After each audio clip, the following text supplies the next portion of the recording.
Hey guys, welcome to the video. So I've compiled a list recently of this or that questions or would you rather questions, all things related to domestic discipline dynamics, where I'm going to go through and kind of present which two concepts I am thinking of or comparing to each other and which one I would rather experience or do, and which one I wouldn't want to experience, and kind of give my reasonings why. If it's neither or if it's both, that's kind of an option too. But I'm going to talk through it, give my perspectives of why I choose how I choose, and I invite you to let me know which one you would pick and why in the comments. Also, like this video and subscribe if you're not already. Please check out the membership options, all those good things. So without further ado, let's get into this topic. So for this very first, would you rather, I wanted to kind of touch on something that I feel like is very, very common, and it's a common kind of thing to consider, and that is, would you rather experience a spanking or corner time? For the purpose of this question, I'm going to use spanking as a standalone punishment versus corner time as a standalone punishment.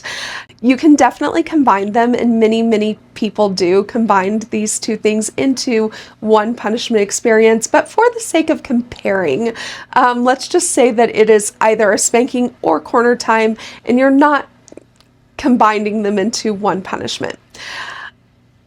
I think that it's not going to shock anyone when I say that I would rather have a spanking than corner time. And that's not because corner time is worse than a spanking. It's not because corner time is somehow more of a punishment than a spanking. It's because that corner time doesn't connect me to the process of being corrected the way a spanking does. Corner time just is not as effective to me, and it creates a sense of disconnection from my head of household to where I can't necessarily feel rectified in the process of going through corner time the way I can in a spanking. Now, a spanking, I would say, is objectively worse as a punishment than corner time is. I know some people just hate corner time. They just think that it is either so miserable to have to stand and reflect on their behavior, or maybe they just hate that feeling of disappointment that they experience when they're kind of reflecting in the corner.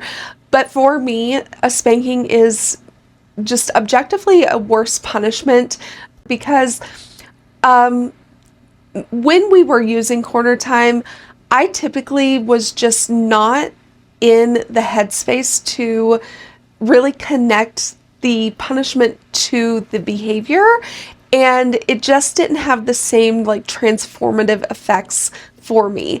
And so for that reason, spanking is just more effective. It's also a much more powerful experience for me to have that physical connection to Coda's authority, to have him be the facilitator of the discipline in a very tangible way, having a very active role in the act of the discipline itself.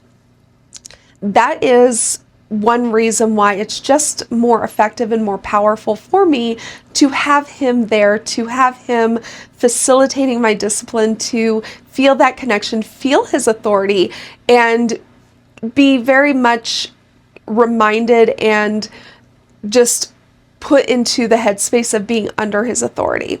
So that is my reasonings. Again, I would love to hear your reasoning. Why would you pick either spanking or corner time as a standalone punishment? Again, I feel like both is going to be a very common answer because both things can be effective, and especially when they're combined into one punishment experience, that can be very effective, and it is so common to see that happening. But let me know, if you had to pick one or the other as a standalone punishment, which one would it be? Alright guys, thank you so much for joining me. Again, like this video, subscribe if you're not already, check out the membership options to support the channel, and we will talk to you next time.